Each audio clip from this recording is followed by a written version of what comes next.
Bonjour, bienvenue au Home Run. Patrice Groslot de McGill Immobilier et Anger Volkers. Aujourd'hui, on est avec Kevin Perrault et Vincent Bussière, notre super duo Anger Volkers. Écoutez, je me rappelle encore la fois où je suis allé avec Debbie. On a mangé 3 ans avant que vous faisiez le saut chez Anger Volkers. Vous étiez au top de mon board de gens que je voulais. Ça a été quoi pourquoi le délai de 3 ans avant de faire le saut? Pourquoi ça a été si long? Excellente question. Pendant les dîners qui étaient secrets à l'époque, on peut le dire maintenant, on était dans le coin au fond de la terrasse pour que personne nous voie. Mais en fait, pendant ces 3 années-là, on en a parlé souvent. Vous êtes arrivé à Montréal, on s'est dit on va jeter un œil sur l'agence. On est toujours quand même conscient de la compétition, si on veut. Puis vraiment rapidement, vous preniez de la croissance, beaucoup plus vite que ce qu'on pensait. On savait que vous alliez avoir un succès, mais aussi rapidement que ça, je pense que ça nous a pris par surprise. Puis on se disait toujours, on va rester gentil et en contact avec eux. Là. Honnêtement, pour nous, c'était juste... La question, c'était quand, mais j'avoue que la transition, on savait qu'elle allait se faire à un certain moment donné. Là. On a toujours eu un désir de merger avec Anger Volkers.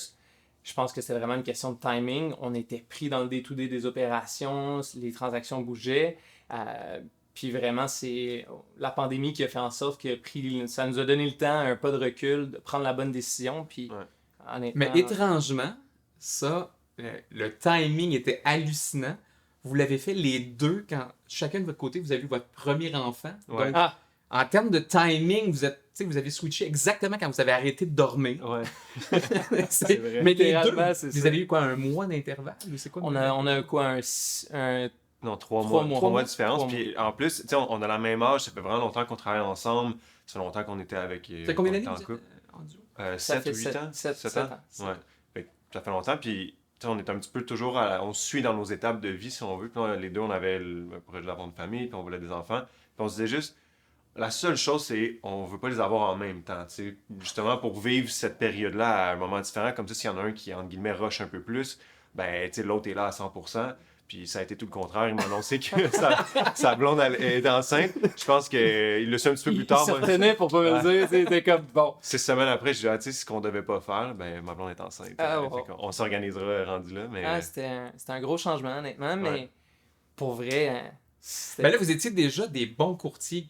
Vous rouliez déjà beaucoup. Là, nous, à un moment donné, on a toujours dit on est capable de doubler les courtiers à peu près l'année 1.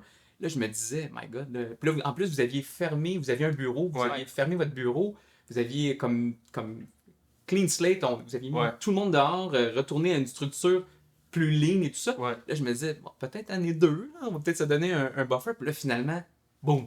Ben, vous avez vrai, puis quand même explosé malgré les enfants, malgré... Oui, puis il y a eu beaucoup de changements. Puis tu sais, pour revenir à pourquoi en pandémie, ben les gens ne le voient pas, mais quand on fait un changement, ce qu'on voit, c'est « Bonjour, je suis heureux d'annoncer que je me joins à telle agence ». Mais dans les semaines précédentes, il y a beaucoup de travail à faire parce que tu sais, on a toujours autour de 25-30 mandats actifs. Un par un, les clients, on doit leur parler, les rencontrer, leur expliquer le changement, signer les documents pour le transfert et tout. On n'avait pas envie nécessairement de faire ça dans notre quotidien qui est déjà super rempli. Fait que la pandémie où on n'avait pas le droit de faire des visites, c'est un bon timing là-dessus.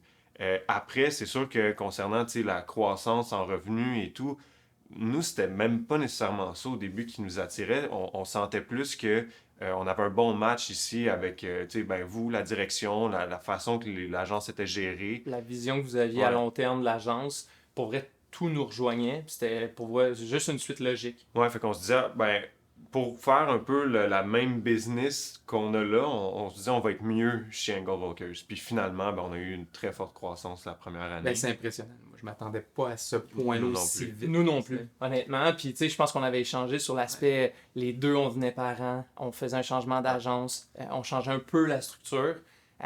Ça allait être quoi le futur? Puis honnêtement, on peut... Ouais, puis tu sais, c'est un peu des deux côtés. Quand de votre côté, des courtiers qui se joignent à votre agence, vous voulez livrer si on veut, puis qu'ils aient l'expérience à laquelle ils s'attendaient. Mais nous, on avait cette pression-là aussi. Puis je me rappelle, la première fois qu'on s'est parlé, j'avais dit, Patrice, je sais que tu vois nos chiffres et tout. Là, les deux, on est nouveaux papas. Il y a la pandémie, on a réduit un peu l'équipe parce qu'on voulait aller dans cette direction-là. Je veux juste pas te promettre qu'on...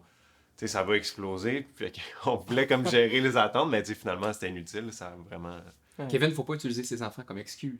Non, je le sais. En plus, je me rappelle, tu m'avais dit comment non, tu vas C'est voir, ça va te l'inverse. donner une motivation de plus. Comment je savais qu'elle allait me répondre. Ça.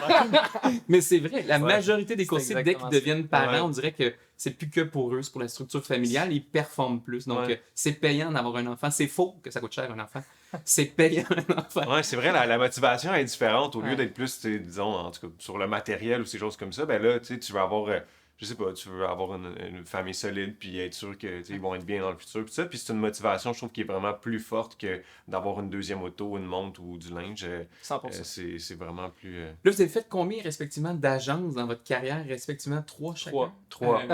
Une agence généraliste au départ. Ouais, Ensuite, vous aviez été avec une agence dite internationale de luxe. Ouais. Exact. Et là, vous êtes dans votre deuxième agence internationale de luxe. Est-ce que vous voyez une différence entre les agences généralistes avec des visions plus généralistes versus le concept? Pourquoi, tu sais, 2 fois, vous n'êtes pas retourné au généralisme? Est-ce qu'il y a une Ouais. valeur ajoutée d'être avec une bannière dite de luxe? vraiment. Assurément. Assurément. Puis ça a été notre décision dès le départ, quand on est parti du concept plus généraliste, l'agence généraliste, à une agence spécialisée haut de gamme. On avait la même vision là-dessus. Puis pour vrai, c'est un peu ça qui a fait en sorte qu'on a mergé ensemble. C'est là qu'on est devenu, en fait, qu'on est rentré en équipe. C'est vraiment, la vision est complètement différente. Ouais, puis les gens sous-estiment souvent les courtiers là, à qui je parle, puis j'entends souvent, ah, tu sais, ça change rien, je peux prendre un mandat ici et là, tu sais, haut de gamme, je suis capable de les vendre quand même. C'est incroyable quand les courtiers sous-estiment, la perception du public des propriétaires de maisons, quand ils veulent vendre, comment ils préfèrent être avec une agence qui est spécialisée, mais après, tu sais, toute la mise en marché est adaptée à ce type de produit-là. Tu sais, ça me surprend toujours de voir que les gens ils le réalisent pas. Puis nous, aussi, une chose, quand on est parti de l'agence plus généraliste, moi j'avais 23, 24, toi t'avais 21 ou 22. On avait besoin d'un gros nom pour nous backer, si on veut. Là. Tu sais, on n'avait pas un immense historique de vente dans le haut de gamme. On se présentait, tu sais, la majorité de nos clients avaient l'âge des parents de nos amis. On n'était pas propriétaire d'une maison haut de gamme, puis on n'en avait pas vendu beaucoup. Fait que c'est sûr qu'on voulait aller dans une agence où on avait Puis un on n'avait certain pas ce historique. réseau-là non plus. Non. T'sais, on n'avait pas le réseau de contacts Ouais. haut de gamme qu'on voulait cibler. Fait qu'on le travaillait, mais on n'avait pas le nom pour nous backer. Fait que je me souviens, on avait fait des évaluations, Ouais. des maisons de 3 millions. On avait, comme Kevin dit, entre 21 et 23 ans. À Boucherville, des maisons de 3 millions. Le propriétaire, les gars, je veux vous donner le mandat, mais je peux pas. À On ce avait stade-ci. souvent, vous êtes vraiment cool, les gars, ça a bien été. L'appel commençait comme ça, on était comme yes. Mais finalement, on a choisi d'aller avec un autre courtier qui est spécialisé. C'était comme, on gagnera pas notre vie avec, Mais avec ça a été l'élément déclencheur Ouais. aussi, parce qu'on se demandait souvent, on fait quoi? On prend quoi comme décision? Est-ce qu'on reste là, mais on se brand haut de gamme dans l'agence généraliste? Ouais. Ou on y va all out avec... Puis, moi, je trouve un nom? que ces différentes agences-là sont correctes aussi. C'est toute C'est une un question autre de modèle d'affaires. spécialisation. Tu sais, C'est ça ça, dépend de produits, de secteur. Ben, vraiment, tu sais, ça dépend du type de produit que tu vends. Mais nous, clairement, dès le départ, on a toujours voulu faire du haut de gamme, fait que c'était logique. Mais tu sais, il y a des gens qui font très très bien dans ces agences, dans ces agences-là. C'est juste que je pense que ça dépend à quel marché. Mais y on a-t-il un s'attaque, effet un peu dans ces agences-là, justement, vu le nombre de cannibalisation interne, que, Ouais. où est-ce qu'il y a une ambiance, veux pas, quand tu te bats contre 150 Ouais. collègues dans le même quartier, c'est dur d'avoir une ambiance de bureau toujours kumbaya. Ah, mais c'est un peu C'est inévitable, là, c'est certain, puis c'est un domaine compétitif, on se mentira pas. Après, comment tu gères ça? C'est Ce qu'on disait, là, on est une centaine au Québec pour Engel Walkers, donc on se pile pas ses pieds. On a Exact. plus en masse de place. Je peux pas dire qu'on a beaucoup connu ça parce qu'on était moins actifs dans nos premières années. Disons qu'on n'avait pas le même nombre d'évaluations, de présentations qu'aujourd'hui. Là, on le sentirait plus aujourd'hui, mais j'avoue que c'est une chose que j'apprécie en ce moment. On a toujours un effet, disons, qui nous différencie dans les rencontres. Quand les propriétaires vont rencontrer 2-3 courtiers, ben, c'est rare qu'on est en compétition avec un courtier de l'agence. Tu sais, ils vont contacter une personne de notre agence, puis comparé, ça va être autre chose, mais je sens pas cette compétition-là, au contraire, puis ça, moi, c'est quelque chose que j'apprécie vraiment. Mais là, en ce moment, il y a un phénomène étrange. Je pense, je suis dans un pic d'entrevues, je passe une vingtaine d'entrevues, et là, vous commencez à être cités comme les modèles. Ah. Tu sais, on a toujours les classiques, j'ai parlé avec Martin, la légende Martin Ouais, Rouleau, tout évidemment. ça. Mais là, c'est comme vous êtes dans la nouvelle génération, les deux noms qui reviennent le plus souvent. Puis là, c'est même des Kev et Vince. Puis Ah ouais. là, c'est le modèle. Donc, vous êtes excessivement tôt à un niveau comme d'élite. Mais là, il vous reste des années. Est-ce que vous y allez jusqu'à... On a il y a des courtiers seniors dans l'industrie là, qui ont Ouais. des âges vénérables mais qui font ça depuis 50, 60 ans. Pensez-vous faire ça ou à un moment donné, on wrap ça, puis... Ben, j'ai quand même mon idée là-dessus, puis tu sais, c'est le fun. On a commencé très tôt, tous les deux, là, fait que je pense que c'est pour ça que peut-être pas de niveau, mais le point où on en est aujourd'hui est peut-être plus avancé qu'à l'habitude pour notre âge. Tu sais, moi, ça fait quand même 11 ans que je suis courtier.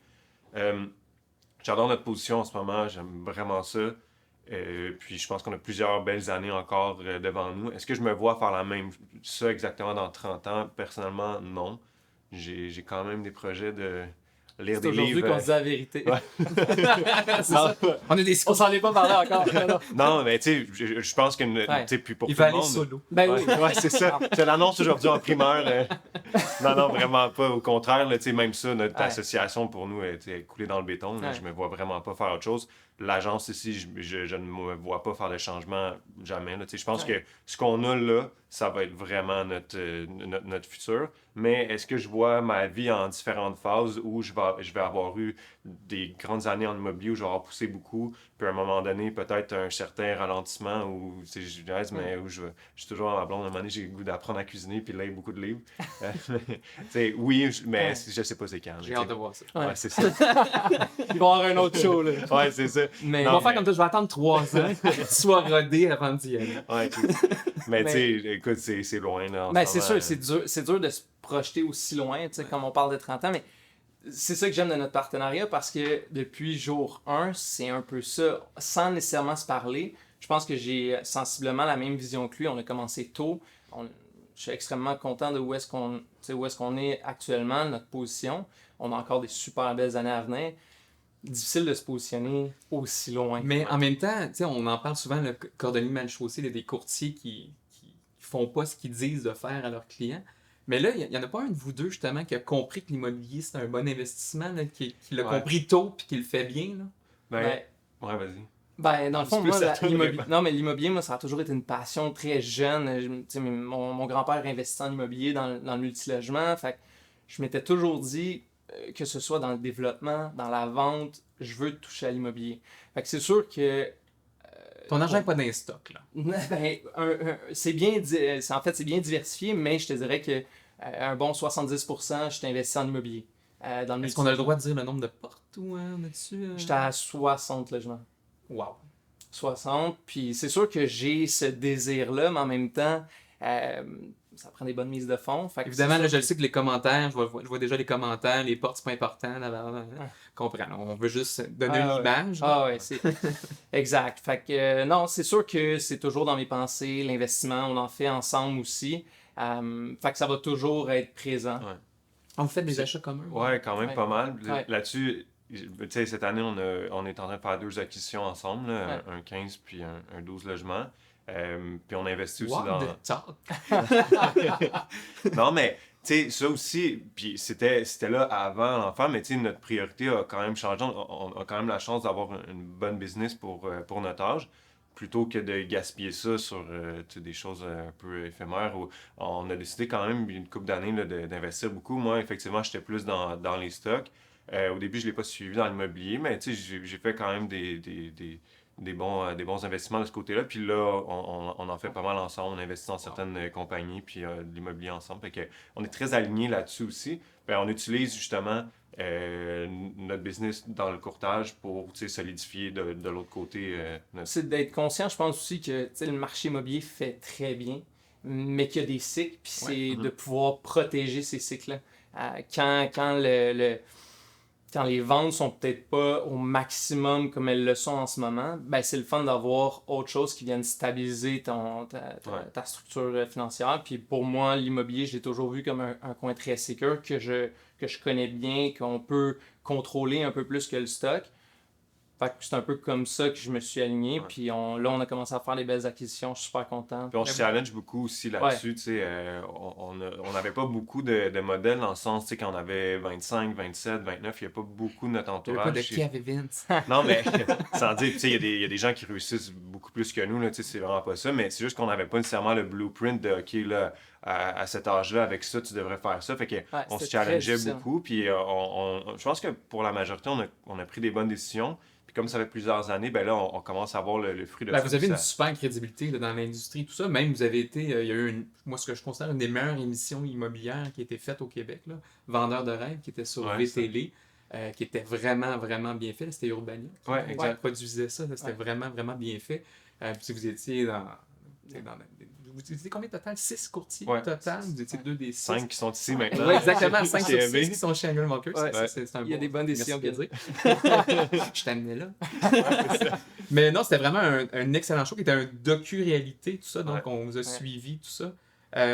Malheureusement, l'effet pervers d'une qualité de show comme ça, c'est que là, il y a des nombres records de courtiers qui sortent de l'école. Il y a comme c'est ça, un peu une illusion de facilité. Là, des gens vous voient, puis ça a l'air le fun, glamour et tout ça. Donc, comment vous voyez ça, là, toutes ces milliers de courtiers là, qui s'en viennent dans l'industrie? Est-ce que vous sentez que... on le voit beaucoup parce que, tu sais, moi j'ai 31, toi t'as 30? Je vais avoir 30. Tu vas avoir 30? C'est vraiment notre âge, là. Les gens, des fois, ont terminé leurs études, essayé une certaine carrière. Là, ils voient, évidemment, il y a beaucoup de courtiers qui...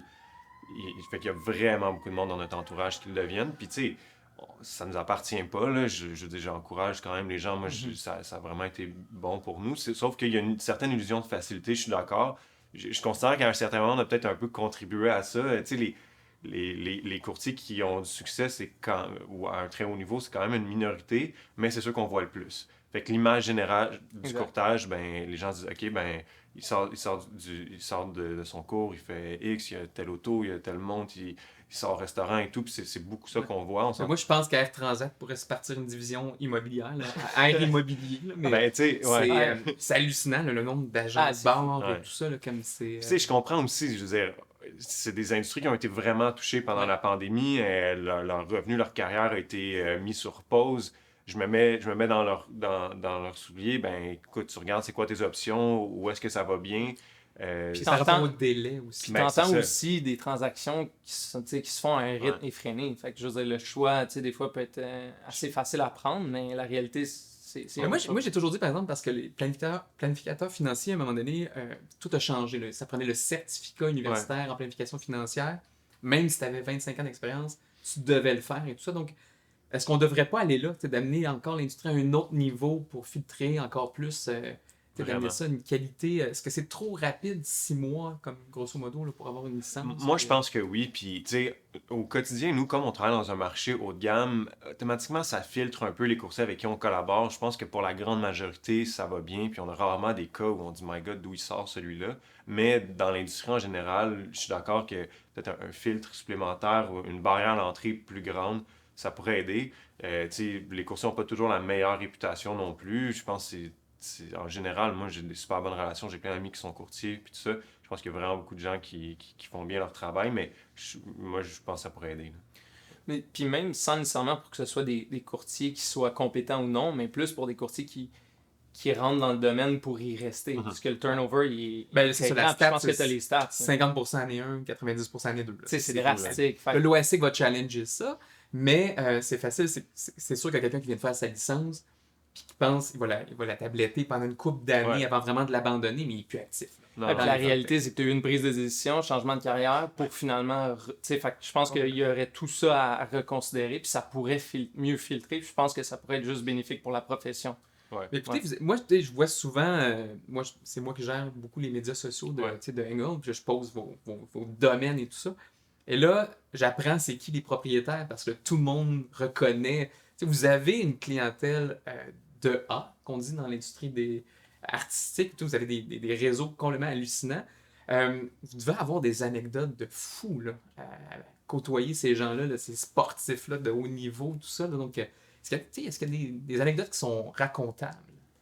Je pense que on en a plusieurs. Après ça, racontables, il y en a qui sont intéressantes. On en parlait justement juste avant qu'on commence notre rencontre, mais il y en a une, je pense que celle-là, elle nous a quand même pris par surprise.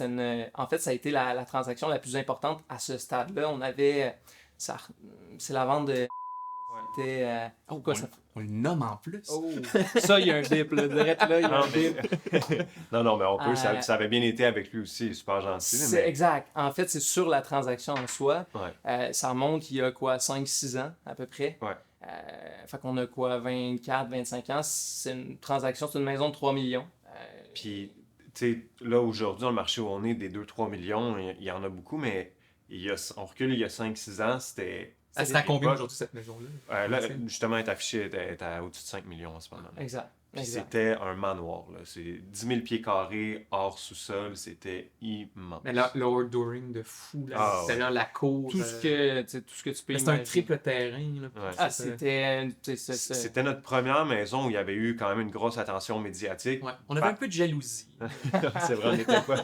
Par le propriétaire qui était connu, mais aussi la maison qui était qu'on voyait pas souvent au Québec. Mais donc, il y a eu ça en premier lieu. Pour nous, ça nous a déstabilisé un petit peu. C'était notre première expérience avec une maison où il y avait autant d'exposure. C'était le fun, mais on voulait mettre les pieds à bonne place. Le journal t'appelle, tu veux que la citation, ben, tu l'aies bien dit, tu veux bien décrire la maison, puis tout ça.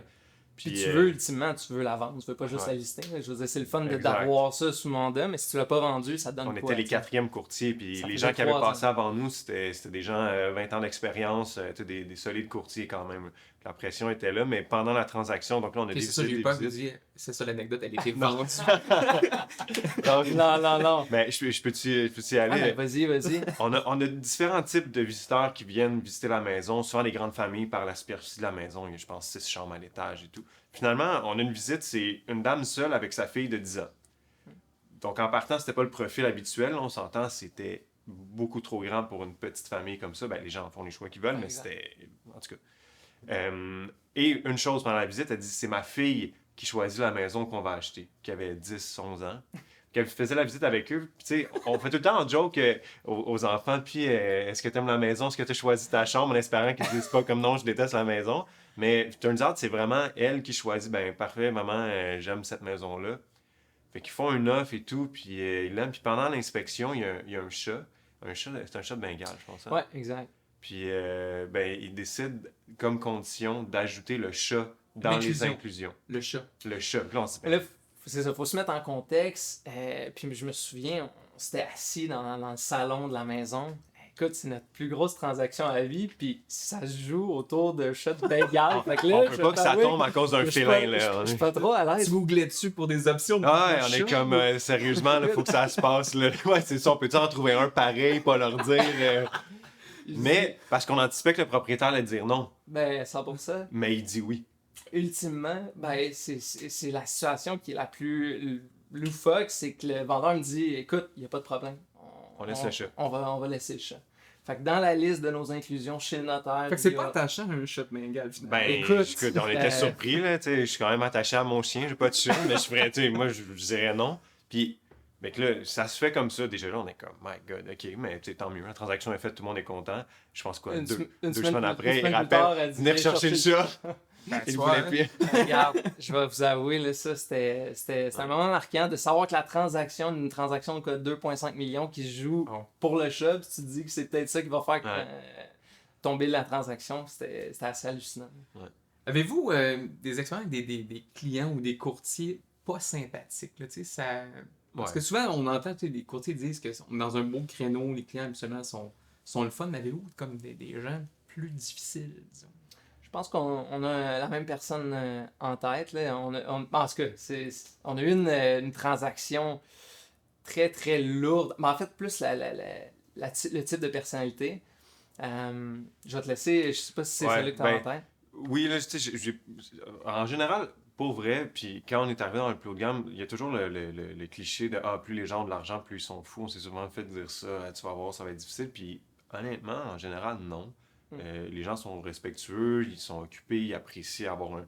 Fait en général, non, mais oui, c'est sûr que dans le lot, on a fait presque 800 transactions, là, il y a quand même plusieurs clients qui ont été extrêmement difficiles, puis Mais des fois, je pense que c'est juste... Ça nous arrivait plus en début de carrière, si on veut, parce que on prenait vraiment tous les mandats qui venaient vers nous. On n'était pas à une étape où on pouvait nécessairement refuser, où on se permettait de faire ça. Tu sais, je pense que c'est souvent des mauvais matchs qui font en sorte que on a un client qui est difficile ou qui est méchant avec nous, c'est qu'on ne devrait pas en faire ensemble. Tu sais. Mais je pense que c'est souvent la responsabilité, tu le disais, des courtiers aussi. Il y a quelque chose dans l'attitude. Moi, c'est souvent les mêmes courtiers qui ont les mêmes problèmes à répétition. C'est ça, il y a une façon d'approcher le client, de pas ouvrir certaines portes, sans faire de jeu de mots immobiliers. Mais c'est ça. Vous arrivez avec une expérience et un talent qui fait que... Puis on est un petit peu moins pushy aussi. Tu sais, on n'essaie pas à tout prix de signer chaque mandat. Souvent, même nos premières rencontres, ça va être, je vais le dire au téléphone, la première rencontre, mais c'est une occasion pour nous de voir la propriété, de vous rencontrer, mais pour vous de voir si on est les bons courtiers, mais de notre côté aussi pour voir si on a un fit mutuel, si on veut, puis si on pense qu'on va... Tu sais, c'est un processus, vendre une maison, on va se parler des fois 5 fois par jour. Ça peut être des négociations qui sont quand même difficiles à certains moments. On veut avoir une bonne entente. Si c'est un calvaire à chaque fois qu'on se parle, c'est le fun pour personne. Fait on essaie de maintenant de plus rentrer dans des mandats où ça va être toxique, si on veut, et qu'on en a beaucoup moins. Mais ouais, au début, quand on prenait tout, des fois, on sortait de là, on se disait, on faisait tout le temps une rencontre à deux, puis des fois, on sortait, on avait un mandat signé, on se dirait, ça va être une catastrophe, ce moment-là. On se tient loin de ça maintenant. Avez-vous d'autres anecdotes croquantes, là? Parce que là, vous en avez des bonnes, là, fait que... Ouais, mais il y en a une... J'en prendrai d'autres. Je sais pas comment la compter, mais quelqu'un nous appelle, je sais pas pourquoi, on faisait même pas de publicité dans ce coin-là, c'est un bar de l'eau sur la rive sud, une vieille maison, mais mid-century. Moi, je tripe sur les maisons mid-century. C'était la maison d'un architecte. Comme ouverte au milieu avec un jardin intérieur, ascenseur. Immense maison, 3 étages. On est comme, oh my god, wow. Maison à rénover, clairement, c'est un projet, mais c'est vraiment débile. On se dit, ok, parfait, on s'en va là. Puis là, on arrive, on commence toujours par visiter la maison, puis plus on avance, plus le monsieur est gentil, mais honnêtement, il est pas là. C'est vraiment bizarre la conversation, ça se suit pas, il répond pas quand il parle. Il passe, là on se dit ok, mais on est là, on va visiter la maison, mais clairement, moi j'étais en train de me dire, s'il veut vendre avec nous, on va lui demander le numéro de ses enfants pour s'assurer que il doit y avoir quelqu'un qui s'occupe de ses affaires. Fait que, puis il enlève ses bas pendant la visite, en tout cas, je sais pas pourquoi je me rappelle, je déteste les pieds des gens, que je me rappelle vraiment de ça, il enlève ses bas. Non, mais on va aller plus loin que ça après, parce que c'est pas juste ça. Ouais, c'était pas cute, mais en tout cas, plus on monte, là, le rez-de-chaussée, c'est ça, il y a la piscine intérieure, c'est funky, mais c'est hot, là. 2e étage, abandonné. Dans chaque pièce, il dit là, ça c'est ma chambre, je suis comme, de quoi c'est ta chambre? C'est insalubre, là, comme... ça, c'est une salle de bain, et je sais même pas s'il y avait un bain dedans, c'était dégueulasse. On remonte au 3e, puis là, il dit, il y a un autre étage, mais il faut monter dans un ascenseur, qui est un monte-charge. Monsieur, quand même assez corpulent, je pense que c'est ça le mot poli. On est les deux, puis lui, un monte-charge. On est collés de même. On monte, ça respire, ça s'arrête. Je suis comme, c'est impossible ce qui se passe en ce moment. Là. Déjà, Kevin, à la base, filait pas bien. Et là, c'est sûr qu'on vient de rajouter le monsieur, il est là, je rappelle, nu-pied, collé sur nous. Puis moi, je veux juste vous faire une petite parenthèse. Moi, des moments comme ça, je suis pas capable de me retenir. Ouais, c'est sûr que j'explose de rire. Dans l'ascenseur, il part à rire. On est collés. Là, moi, le monsieur comprend pas. Il est comme déconnecté, il est sorti de son corps. Là, on est les trois. Puis il y a juste Kevin qui cherche une solution. Moi, je suis plus là. Je capote. On arrive, puis ça sent pas bon, là, pour vrai. On va se rajouter ça dans le mix, là, ça sent mauvais. Là. On réussit à ouvrir la porte, puis on arrive à la mezzanine. Fait que là, on dit, ouf, on va redescendre. Comme t'ouvres la porte. Ouais, littéralement. Là, je le vois. Tu sais, genre, faut monter, il a fallu. Mettons, tu sais, c'était pas flush. Exemple, je suis là, puis là, il y a ça. Il y a pas des films d'horreur qui commencent d'abord. Ouais, vraiment, là, on vivait un film d'horreur. Là. Fait que là, on monte, on l'aide à deux à sortir. Là, on dit, OK, ben, il doit y avoir un escalier. Il nous dit non. Ben, après réflexion, il en trouve une. Ouais, mais attends, folie. Au moment, il nous le dit pas au début, il nous dit non. Là, on dit, on va faire quoi? Il dit, attends, j'ai un téléphone, je vais appeler ma fille. Il prend son téléphone, il appelle, il commence à parler. Le téléphone n'est pas plugué, il parle à personne. Ah non, c'est... Là, je suis là, OK, il y a une caméra quelque part, je capotais. Là, turns out, il y a un genre d'escalier de service, l'affaire la plus épique que j'ai vue de ma vie, des escaliers larges. C'est une échelle droit et c'est littéralement 2 pieds par 2 pieds. Fait que là, nous, comme, c'est correct, là, on descend, mais le monsieur, il est pas mobile, là, il est pas... Là, on est comme, OK, il va mettre un pied, ça va défoncer, il va tomber. Là, je veux juste retourner au fait que Kevin n'aime pas les pieds. Ouais. Et genre, tu vois Kevin descend juste avant monsieur. Il descend, il dit, non, je suis correct, il descend. Là, je suis comme, first, on est assuré pour ça s'il tombe, en tout cas, il descend, à un moment donné, il fiche, puis il dit « Retenez-moi, tiens mon pied. » Je suis Et là, là- ah, tabarnak. Et là, il dit à Kevin, ah, ben là, t'as pas le choix. Prends ses pieds, tiens, là. Hey, puis j'ai dit, oublie ça. Vincent, il a pogné de quoi à terre, un genre de une feuille ou je sais pas quoi, une couverte, puis il le tenait de même par le pied. Je dis, je m'en fous, je touche pas. En tout cas, hey, là, il est descendu de là, on a fait, monsieur, c'était un plaisir de vous rencontrer, on est out. Puis la maison a été listée par un courtier une semaine après. Je sais pas.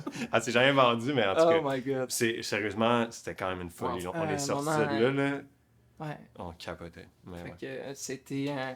Ben, j'imagine qu'il n'y en a pas d'autres qui accotent ça. Bon, pourrait pas qu'il me vienne en tête, là. Je dois t'avouer que moi, j'étais juste en train de pleurer de rire. Je pouvais plus me retenir.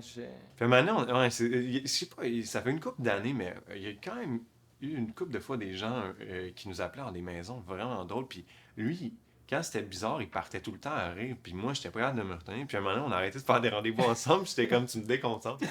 Oh my god. Mais Ben, moi, je l'avais vécu comme courtier où est-ce qu'il y avait un monsieur comme ça qui voulait toujours que je lui présente des maisons au restaurant.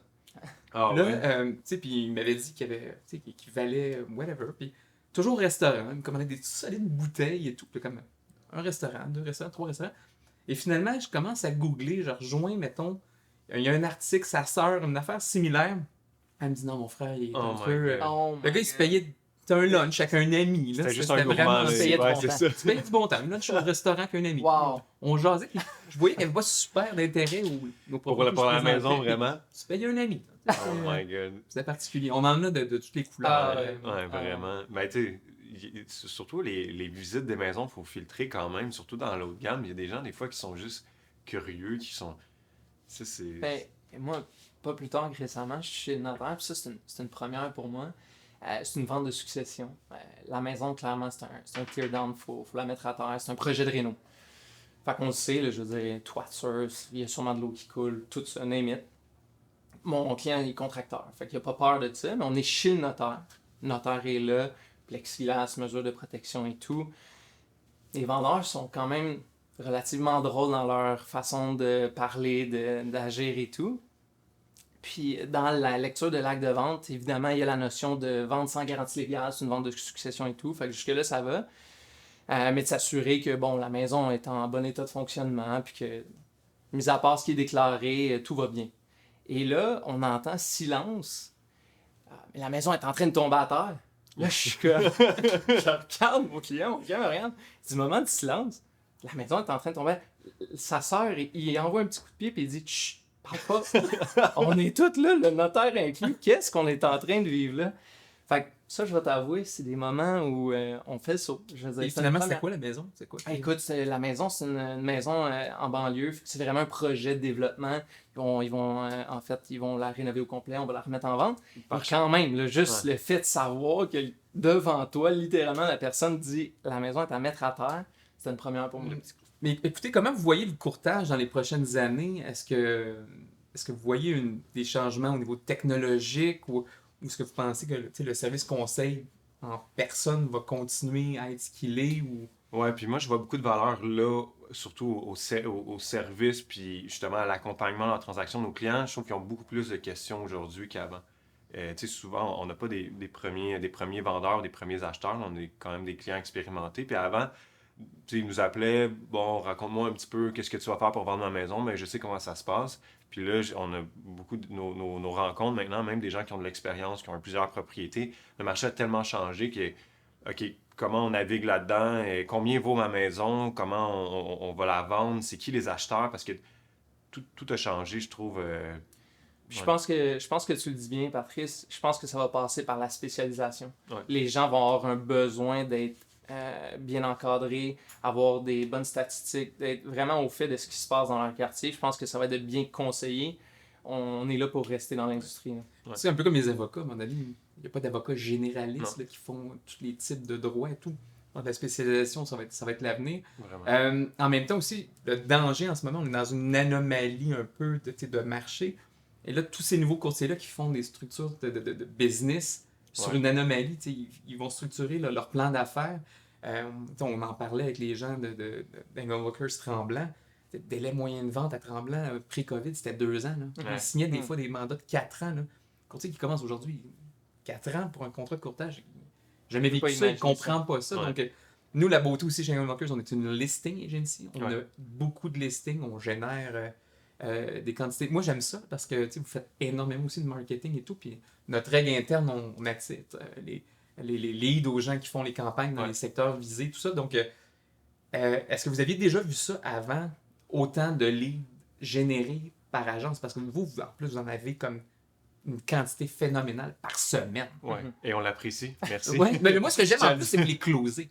Ouais. Vous avez, parce que c'est sûr, des envoyés qui ne se closent pas. Mais On comprend aussi ce que ça prend pour générer justement des leads. Fait qu'on veut bien s'en occuper quand on nous les attitre. Mais non, c'est aviez-vous connu ça dans on a d'autres pu agences? comparer dans même le pas, passé. même pas un peu. Là. C'est de C'est loin. même pas comparable. Exact. Je pense que dans nos 3 premiers mois chez EV, on a eu plus de leads provenant de l'agence que ce qu'on a eu dans notre autre agence pendant 6 ans. Là. C'est à ce littéralement. point-là. Puis quand on va dans une agence, on s'entend, on travaille tout un peu, on génère notre business indépendamment, on est responsable de notre développement d'affaires. L'agence est là pour nous supporter et tout, mais on n'avait pas ces attentes-là. Là. C'est vraiment bon. Puis en plus, c'est des vendeurs sérieux qui sont... qualifiés. Ouais, c'est ça. Et moi, ce que j'aime, c'est que je vous envoie un lead. Après ça, je reçois comme 10 minutes après, rendez-vous. Rendez-vous tel jour, telle telle heure, heure. telle journée. Puis là, 5 minutes après la fin du rendez-vous, signé. Exact. Ça, j'adore ça. Non, mais on veut que tu saches qu'on s'en Action, occupe. réaction. Ouais, c'est ça. Love it. Non, puis quand on reçoit des leads, on s'en occupe. Là, Ouais. puis c'est important pour nous, pour vous, mais aussi pour ces clients-là qui font une demande, ils veulent être Exact. répondus rapidement, puis Ils s'attendent. ils veulent avoir un Ah, bon... puis, mais moi, il y a bon quelque chose service. aussi, tu sais, les courtiers qu'on engage et tout ça qui me demandent votre structure, puis qui pensent que vous êtes Ouais. pyramidal avec 25 personnes. Je dis, non, ils sont 3. Non, exact. Non, Ils sont puis... lean. Là. Ouais. Puis on aime ça comme ça. On a déjà pris un petit peu la tangente de grossir, puis rapidement on a vu qu'on n'aimait pas ça. Nos clients non plus n'aiment pas ça. Là, ils veulent savoir que c'est nous qui s'occupent de la vente de leur maison. Ils veulent un service personnalisé, surtout dans l'haut de gamme. Puis on a décidé de se limiter en nombre de personnes. On s'assure de donner un service de qualité, mais nos maisons et nos clients, on les connaît tous. Puis c'est J'ai regardé, évidemment, avant la rencontre, vous êtes dans le top 25 sur 16 000 courtiers au Québec. Là. Ce qui est- On ce qui est, savait pas. ce qui est phénoménal. Là. OK. Quand on sait justement que dans ces 25-là, il y a quand même des structures qui sont quasiment des agences immobilières qui portent le nom d'un courtier, là, tellement qu'il y a de monde dans ces structures-là. Donc à 3, c'est complètement hallucinant.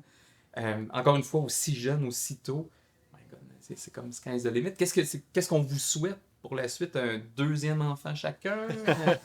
120 portes? On aime la direction qu'on a en ce moment. On n'a pas vraiment de grands changements, honnêtement, à venir. C'est vraiment de continuer de façon saine dans la même direction, autant au niveau personnel que professionnel. On veut continuer à développer notre business, continuer à investir, avoir une belle qualité de vie. Puis, on l'a présentement. Là. Fait que, moi, je dis souvent à Une ma belle blonde, je veux constance. juste pas perdre ce que j'ai en ce moment.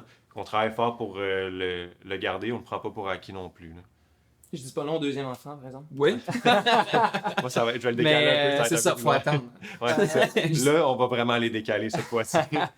Non, mais écoute, je pense que juste de continuer de bien grandir, de juste maximiser ce qu'on fait déjà, pour moi, ça serait l'ultime. Là. Les gars, bravo. Merci pour votre confiance. Puis, écoutez, Merci, vous faites Patrice. honneur à Engel Walkers. Puis, Merci. Puis... c'est vraiment du bonheur de travailler avec vous. Ben, pareillement, Ouais. puis honnêtement, vous avez, dans nos dernières années, là, vous avez été source d'un grand changement positif pour nous. C'est gentil. Ça- Je t'enverrai Ouais. pas plus de livres. Ça Non, on a assez, mais je tiens à le dire quand même, là, Ah, non. pour nous, ça a été au-delà des attentes, l'effet positif que ça a eu autant sur notre carrière que sur notre vie. Puis, C'est gentil de C'est dire, gentil. c'est apprécié.